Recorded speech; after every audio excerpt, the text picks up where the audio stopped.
Hey, what's up, guys? So today I want to go over a deck which I think has an insane amount of potential, Radiant Typhoon. Now, here's my deck list. So I wanted to talk about like the deck, the reasons why you might play the deck, the new cards, etc., etc. So if you don't know, in Burst Protocol, Radiant Typhoon, they get two new cards. The first card is a quick play spell, Radiant Typhoon Elation.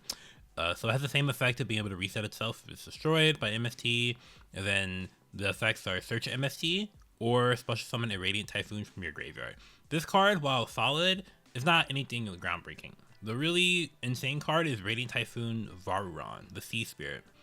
This card is Link Summon. You can add an MST from your deck or graveyard to your hand. You can target two face-up monsters on the field, including a Radiant Typhoon you control, place them in their owner spell and trap zones as continuous spells.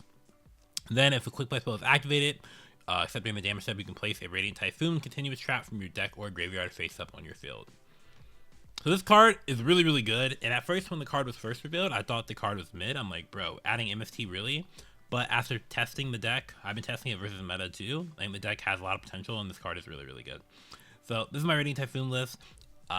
It's kind of a control style deck you see here. I mean, I have a solid amount of ways to play, but there isn't that much non-engine.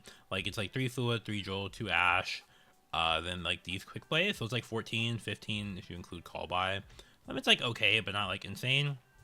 This is a deck where you want to play with multiple cards. So like 3-ish engine hands, etc. So you might be asking, what are the positives of Radiant Typhoon? So one positive, that deck is really strong going first, right? It's really good versus a lot of non-engine. You have a lot of ways to beat a lot of non-engine.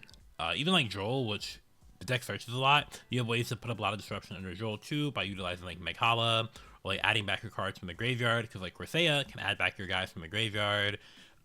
You're mostly fine under that, and the deck is extremely good into Fua. Like really, really good. Like it's better than like all of like, it's like Dracotail levels of good into Fua. So that's like a reason why you might want to play the deck. The going second seems to be a bit rough depending on the matchups, just because like I said, you're trying to draw multiple engine pieces. Some of your engine cards aren't insane going second, and obviously like the Radiant Typhoon monsters affect some of themselves. They're better going first than second, because going first your opponent won't have any set spell and traps. But it's mostly fine. So I want to go over some of the card choices. So 3 Eldam, 3 Swen, 3 Corsaea. These are like some of the main guys you're trying to draw. I'm playing 1 Meghala. At first I was on 3 Meghala, but after playtesting it, it was like this card is just not that great to draw. It requires other specific cards for it to function. And if you draw Meghala plus a quick play, it's pretty good. But there are some hands I drew like Meghala plus like just non-engine. And in that scenario, Meghala was like really bad. So, and I was trying to play more non-engine, so I just like Meghala just, it's not a card I want to be playing at multiple. So instead I replaced it for Pot of Extrav, which is actually really, really good in this deck. I feel like you don't really care about your extra deck.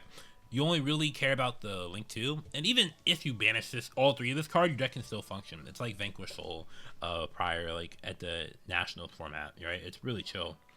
So I'm playing 2 extra halves because I wanted 2 more consistency cards. So that's why not 3. And even if you draw like Extrap plus Vision, because you might be like, oh, well, Vision says draw 2, Extrap says draw, so the cards conflict. But not really, because Vision's a quick play spell, so Extrap says the rest of his turn after this card resolves, you can't draw, so you just Vision and draw phase, and it's really chill. And if you Extrap, draw the Vision, then you just search MST instead, so it's honestly not a big deal. I think it's really fine, and like I said, the extra space doesn't really matter at all. The non-engine, so like I said, there aren't that many spots for non-engine. Fu and Joel are really impactful ones. There's 2 Ash. Like I said, this deck is really, really good into what's it called? Fua. So you don't really need Ash for Fua. Ash was just like maybe the worst non-engine card, so that's why it's at like 2, but depending on the format, it could easily be at 3. Obviously, Burst Protocol isn't out yet, so I wouldn't worry too much about specific non-engine choices there. Something I noticed when playing the deck, though, is that you don't want to play a ton of quick play spells, which might seem crazy because you're like, I'm playing Radiant Typhoon, my deck uses quick play spells. Now, I swear to God, like I legit was playing games, and like I'm like going first, right? And like I full combo, or I just like combo. I had to keep like 2 quick play spells in my hand because I just had too many quick play spells. Because like you can search multiple MST, so even if you like don't set or place the trap turn 1, I still just didn't have enough space to place all my quick play spells. So I'm like, okay. And then also you can draw a lot of cards, not only on your turn, but on the opponent's turn as well. Because like if you can reset a Vision, you can draw 2 in the opponent's turn, draw with the trap card. So having like non-engine you can draw into your opponent's turn is also relevant. So I don't think you were only supposed to play only quick play spells in this deck. Also, let's be honest. When the format gets here, quick play spells, Fula's probably going to be the best non-engine card still. I'm trying to play that YuGiOh card in my deck. Fallen and Virtuous is really, really good. Obviously, you can dodge like non-engine like Imperm Veiler, which is really, really cool. And it's like and this is like a grindy deck, so like having like a card like Fallen and Virtuous, which keeps replacing itself, is really crazy. Also, by the way, this deck can actually basically search Fallen and the Virtuous. So there's a card called Tri-Brigade Arms Mouser, right? Arms Mouser is a link to, requires 2 Beast, Winged Beast, or Beast Warriors. Guess what? These are Tri-type monsters, right? Not this one, but these are Tri-type monsters. You go 2 of these guys into your Mouser, not really Corsair, because Corsair locks you, if they negate the effect. 2 of them into the Mouser. Mouser can send the Tri-Brigade Link 5 like a Farragut. Farragut can like draw 1, put 1 back. Link 5 can send any Tri-type from your extra deck to the graveyard. Okay, when it's sent to the graveyard. You send the Dragomat Devours the Dogma because it's a beast. Then you add in the end phase, you get to add your Dogmatica, your Fallen of the Virtuous, because it's always treated as a Dogmatica card. Activate the card by sending Albion, pop your Mouser or whatever, because you don't really care about having Mouser on the field. And then bam, Albion set your Fallen. So you basically got like a draw 1 / put 1 back. And you got to search the Fallen of the Virtuous. It's not in this extra deck because I'm playing Extrav, and if I don't play Extrav, I'm for sure playing Fiendsmith, which is another engine you can play, by the way. So I don't know if you actually end up playing it, but it's cool that you can basically search the Fallen and the Virtuous in this deck, so that's really nice.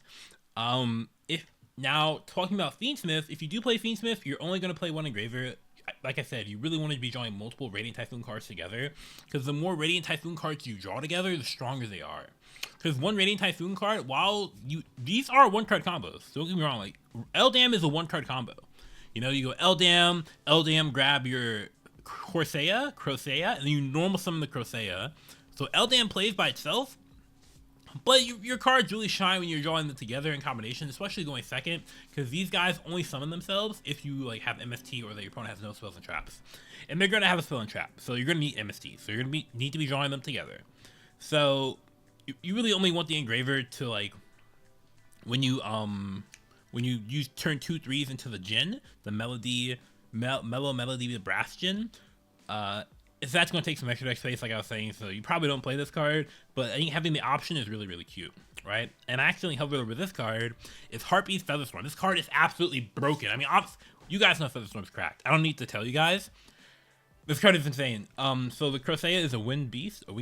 Also, a generic wind guy, Harpy Conductor, is also a winged beast. So you can just Featherstorm, and if you go first with Featherstorm, you win the game. Like, it's just game's just over. It's just over. Something some other people play is Condemned Witch. So Condemned Witch can add a Forbidden Quick Play spell from deck to hand, so you can add Droplet or Forbidden Crown. And then also during your opponent's main phase, you can tribute this card to summon a level 4 fairy monster from your deck. So this is a fairy, but it's level 3. But you can summon, this is something that some people have been playing, is Aurora Paragon, which says neither player can special summon monsters. So you can, if your opponent goes like activate Brand Fusion, you go chain Condemned Witch, summon Aurora Paragon. Okay, summon this guy, you bam. It's cute. I don't feel like it's that great. I feel like going second, it's kind of mid, I'm not gonna lie. I think there's better options, but it's cool. It's there. Other random extra deck stuff, you have like Doom Eagle, Assault playing Tri-Brigade. Fortune Tune Zeus plays Totem Bird, pretty solid card. And this is just like the Fallen the Virtuous package. You don't make Ecclesia, you just send it off like one of your last Fallens, and then like Ecclesia can like shuffle back itself and Albion, but also a card in the field. So yeah, it's pretty cool there. 3 MST. I am not sure if it's 3 or 2 MST. My first list had 2 MST, right? My first list had 2. And then a friend was like, play 3. I'm like, I don't know about that one, chief. Like, I'm not trying to draw fucking MST. This shit just seems mid as fuck going second. But then like I saw a bunch of OCG lists playing it. I'm like, okay, sure, I'll try 3 MST. And low key, like I was able to like have a ton. Like search multiple, and it was like, okay, I was like, it kind of does come up. I can understand what they say, or I don't know if it comes up, but you can definitely utilize it. As for if it'll be correct or not, it might be like a format thing. But yeah, it's kind of weird also because like you want the Radiant Typhoon mandate, but you don't want to rely on this card too much. Because it does have some counterplay, because you can only use it once per chain, so your opponent has like a quick play spell, they can like play around it kind of that way. Also, this deck, I will say, does kind of lack some spot removal.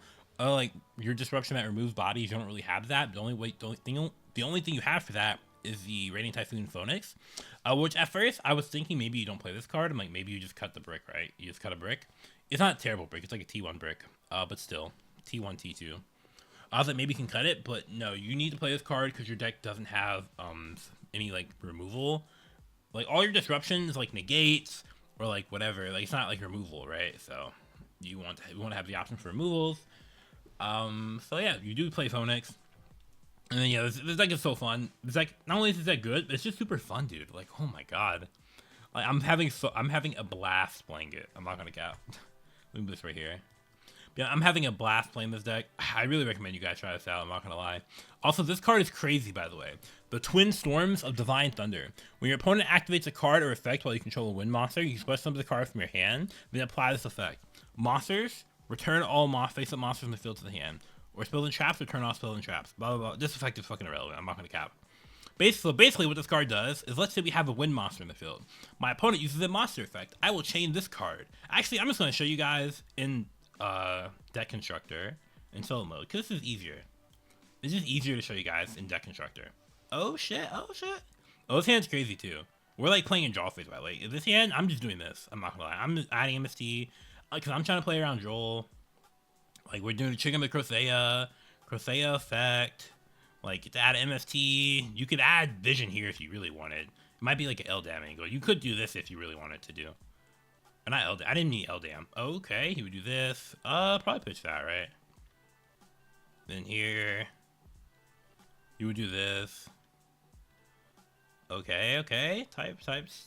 Okay. We did not banish 3 of the link 3. Let's go. Shuffle your hand. You know, it's like chill. It's like you could do a lot here. I kind of got ahead of myself, but you could do a lot there. But anywho, why I decided to show you guys what I actually meant with the monster, right? Because that's important. So let me add this guy to my hand. So let's say you have a normal end board, because normally how you play the deck, I'm trying to end with Meg Hollow on the field because I'm gonna trigger this on my turn and I'm gonna trigger this on the opponent's turn, right? This is normally like the setup you get. So like here, like I normally got like let's see, you summon back a Crocea, you have like a Yai on the field, maybe you have this on the field, right? So let's say your opponent uses a monster effect, and this is in your hand, right?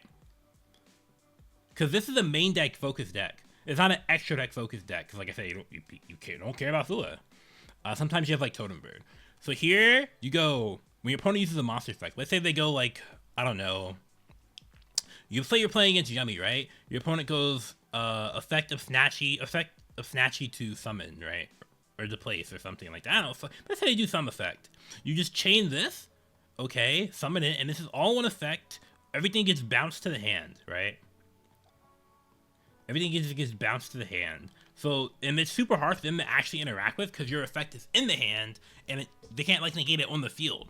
And then also, it's the main deck focused deck, so you get all these cards back in your hand. This card is freaking crazy. Going second, it's actually really good versus Yummy half board, like insane versus Yummy half board. So this card is really good. Going first also helps you beat Valor too, by the way, which is really, really cool. You might be like, well, why is it not in the deck list? Well, the format's not here yet. I don't know what's going to be correct or not. Going second against some matchups, this card's trash. This card is trash going second against some matchups. Let's be honest. It's trash. It is. But yeah. Anywho, that's pretty much mostly it what I want to talk about today. I'll talk about most of these cards. Yeah. As for if Fiend Smith is correct or not, that we'll be waiting to see on that. List might change. Set won't be here for a couple more months. I just want to talk about it because I've been playing the deck and I've been liking the deck a lot. And yeah, it's my channel, so I'm talking about what I want to talk. But yeah, anywho, I hope you enjoyed this video, and if you did, make sure to leave a like and subscribe for more. And try out the deck. The deck is really good.